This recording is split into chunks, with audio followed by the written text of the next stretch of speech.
an album for Jordan and Dylan. As you're going to see, the theme for the wedding was wood and wheat, and it's been carried all the way through. Wood and wheat.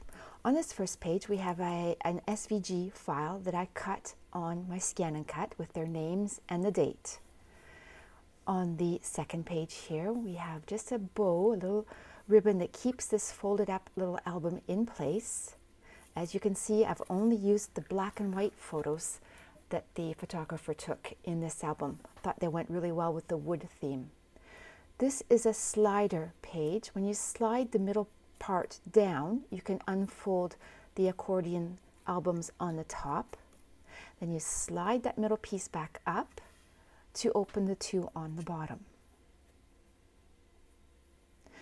The wooden paper, I designed it myself and had it printed, which was a bit of a mistake. I don't think I would do that again because the quality of the paper isn't as good as scrapbooking paper that you can buy. On this left side here, we've got another bow to undo that just reveals a couple of photos underneath, just a fold down flap. And on the left, there's a bit of a pouch under the word memories, cut with the Scan and Cut as well.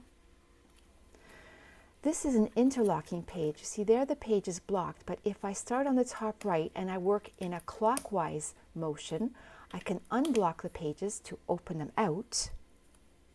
The lettering that you see on the top here was done on my iPad, and then I just imported it and printed it.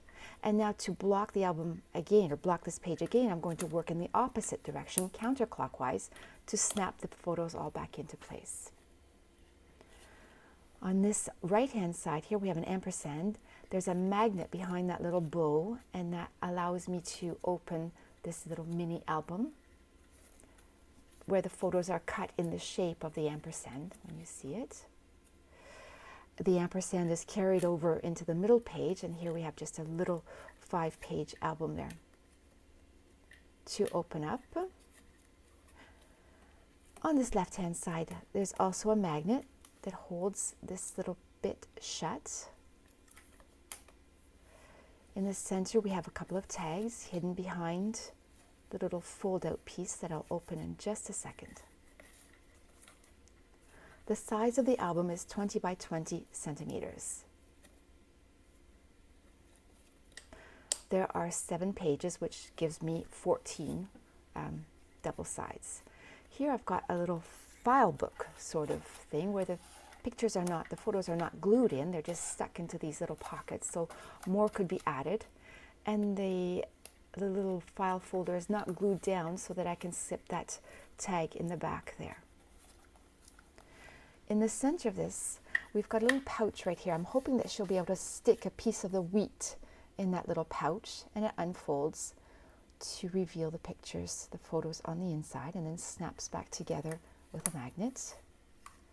And here we have 2 sort of waterfall pages where they're just flip-ups actually. There's not real waterfalls because there's not the pull string, but 2 flip-ups, one with the groom's family on the left side and with the bride's family in the middle here. And when we open to the last bit, we have 2 flat pages. On the right here, I've written congratulations on these in a vector program, and then cut it on my brother. And then in the middle, I've got a love file, and there's a little charm at the bottom that says made with love. So once you have to fold it back up in the right order, obviously, so that we start from the smallest spine, working back up to the largest. So starting on the right-hand side, and then just snapping it together with the magnet that keeps it shut. So it's 20 by 20, and the depth of the album is about 8.5 centimeters altogether. And that's it, the wedding present for my niece and her new husband.